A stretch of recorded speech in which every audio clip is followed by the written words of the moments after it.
जगत वंदनीय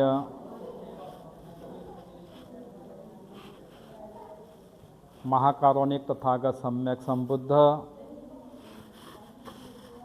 देवानप्रिय सम्राट अशोक अनागारिक धम्मपालजी दी society of India तथा भारतीय बौद्ध महासभा या मातृसंस्थेचे संस्थापक महामानव बहुजन पिता परमपूज्य बोधिसत्व डॉक्टर बाबासाहेब आंबेडकर या महामानवांना प्रथम पंचांग प्रणाम। उपस्थित माझे गुरु पूजनीय भदंत सुमंतिस्स महाथेरो यांना त्रिवार वंदन।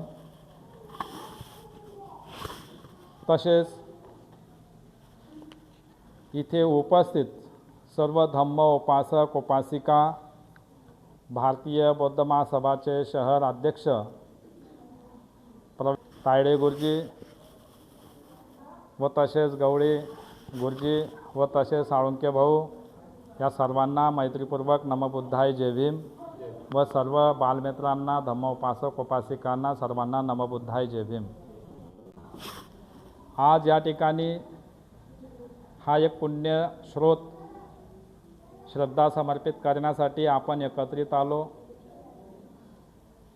डोंगरे दादांचा माझा संपर्क 97 पासून पूजनीय भदंत नापावल पंजातीस्स महास्थवीर यांच्या वर्षवासाच्या कालखंडामध्ये तेव्हापासून तर आतापर्यंत म्हणजे कल्याण मित्र धम्ममित्र म्हणून त्यांची एक प्रचलिती भिक्षू संघांच्या सानिध्यामध्ये चांगल्या पद्धतीने राहिली व आमचा संपर्क एकदम जवळून चांगल्या दर्शन त्या ठिकाणी राहिलं।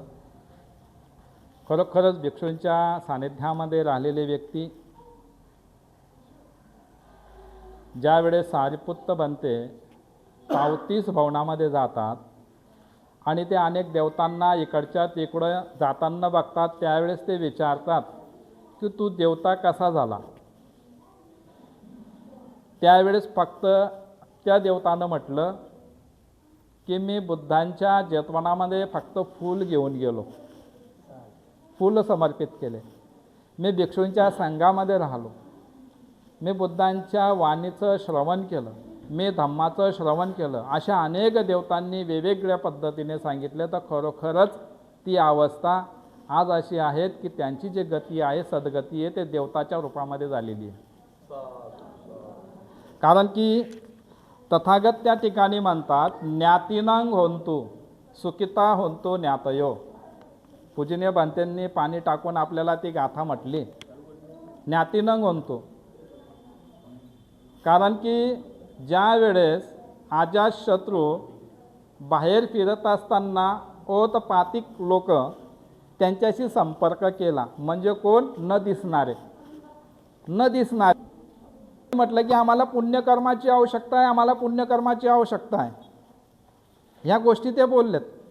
मग त्यावेळेस अजातशत्रूने भिक्षू संघांना अरहंतांना विचारलं, त्यावेळेस त्यांनी सांगितलं की चिवरधारी भिक्षू संघांना आम्ही दान केलं पाहिजे। त्यावेळेस मृत्यू झालेला व्यक्ती त्याला ते समर्पित होते आणि तो त्या ठिकाणी त्याला सुगतीचा मार्ग मोकळा होतो। तेव्हापासून परिष्कार दान आणि अनेक प्रकारचं चिवर दान त्या ठिकाणाहून आपल्यापर्यंत आलं। आज खरोखरच ओतपातिक म्हणून आज या ठिकाणी जे प्लेट आपल्यासमोर फिरवण्यात आली आणि ते भिक्षूंना म्हणजे या ठिकाणी ते दान देण्यात आलं, ते खरोखरच आपल्याला या ठिकाणी त्या गोष्टीचा बोध घेता येतो की ती परंपरा आजही आमच्यामध्ये टिकून आहेत। म्हणून तथागतांनी म्हणत असताना म्हटलेलं आहे की रूपं जिरती, रूप जे आहे ते आपलं जिरतं, जराबी मरणं, बरोबर आहे का नाही, जीर्ण होतं आहे म्हणजे जीर्णच होतं आहे। आणि हे जीर्ण होता दादांचं 80 वर्षाचं वय झालं, वय साधारण नव्हतं। बुद्धांचं महापरिनिब्बाण झालं कोणत्या वयामध्ये झालं, 80 वर्षामध्ये झालं। हा विचार नाही करायचा की काही संकट आले असतील, काही प्रॉब्लेम आले असतील, काही गोष्टी आल्या असतील, तथागतांनी 4 प्रकारच्या गोष्टीचा मृत्यू सांगितलेला आहे। एक लक्षामध्ये घ्यायचं, ज्याचं कर्म समाप्त होते, ज्याची वय समाप्त होते आणि जो अपघातीनं म्हणजे मारतो, ज्याचं कर्म काहीच नसते, अशा पद्धतीचे कर्म सांगितलेले। इथे कसं आहे की दादांचं वय पण त्या पद्धतीने होते आणि त्यांचं कर्म कुशल कर्म पण म्हणजे सोबत होतं। हे आपल्याला दिसून येतं ह्या ठिकाणी, ह्या कालकीर्तीमध्ये। म्हणून आपण मनामध्ये कोणीतरी व्यक्तीने काहीतरी गोष्टी कोणाला तरी सांगितल्या, मग तो कितीही धम्मवान असो, कितीही विज्ञानवादी असो, कितीही मोठा विपश्ची साधक असो, आणि कोणातरी व्यक्तीला काही गोष्टी सांगत असताना त्या व्यक्तीने त्या गोष्टी आणखी त्याच्या मनामधून त्या गोष्टी, त्या विपश्ची साधक असेल, मोठा तो कधी धार्मिक व्यक्ती असेल, त्या व्यक्तीला अगर कधी सांगितलं, तो धार्मिक व्यक्ती अगर कधी मनामध्ये क्रोध निर्माण कधी करत असेल, क्रोध निर्माण करत असेल, तर त्या ठिकाणी बुद्धांनी म्हटलं पडुठ्ठेन भासती वा करोती वा, जो जशा पद्धतीने करणार आहे तो त्या पद्धतीने कर्म त्याच्या मागे चक्कं पदेही म्हटलं जाते ना, बैलाच्या मागे चक्का असतो।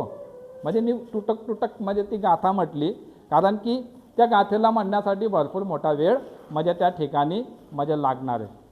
म्हणून कधीही कोणताही द्वेषात्मक गोष्टी आम्ही निर्माण कधी केल्या, आज आपण द्वेष म्हणजे कसा की आज आपण या ठिकाणी विहारामध्ये आहो, हवा येत नाही आहे, पाण्याच्या झरा चालू आहे, घाम निघणं सुरू आहे, या म्हणजे दुःखद वेदना झाल्यात ना। या खिडकीमधून त्या खिडकीमधून जशी सुरकी कधी लागली तर आपल्याला लगेच किती चांगलं वाटतंय, तर म्हणजे सुखद वेदना निर्माण झाल्यात, बरोबर आहे का नाही? दुःख आणि सुख, तर याला म्हटलं गेलेलं आहे तथागतांनी, या दोघी गोष्टी लागेल कधी बघायचं असेल तर उपेक्षा भाव आपल्यामध्ये निर्माण झाला पाहिजेत, मैत्री करुणा आपल्यामध्येच निर्माण झाली पाहिजेत।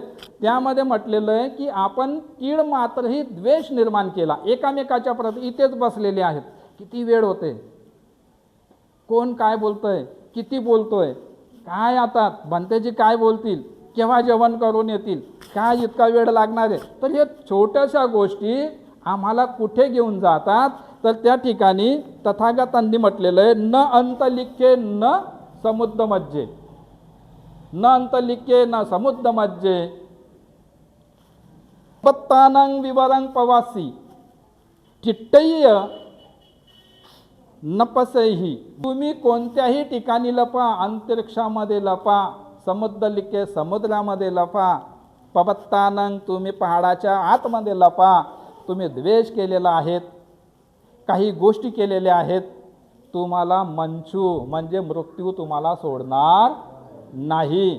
म्हणून जीवनामध्ये आम्ही अनंत पुण्य आमच्यामध्ये असं असलं पाहिजे की ज्या ठिकाणी तथागतांनी म्हटलंय मंचानं नाम गोतं न जिरती गोत पातिकं, न जिरती म्हणजे रूपं जिरती, रूप हे जीर्ण होत असते, मंचानं नाम गौतमं, नाम आणि रूप जे असते ना ते कधी समाप्त होत नाही, ते कधी मरत नाही। म्हणून आज डोंगरे दादांनी त्यांचे हे पुण्यकर्माचं फळ आहे आणि अनेक प्रकारच्या गोष्टी या मृत्यूवर माझ्या सांगितलेल्या आहेत।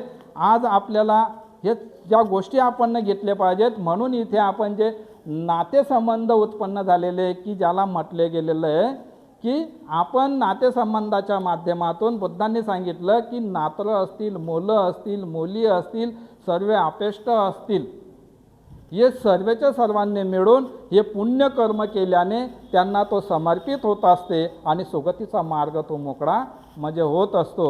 म्हणून मी इतकं म्हणेल की त्यांच्या नावाने आपण अनेक ठिकाणी तर दान करत असतो, का लागत राहणार आहे की अनंत काळापर्यंत जो जो उपासक त्या ठिकाणी नतमस्तक होणार, जो जो भिक्षू संघ त्या ठिकाणी नतमस्तक होणार, ते तरंग उत्पन्न होणार आहे।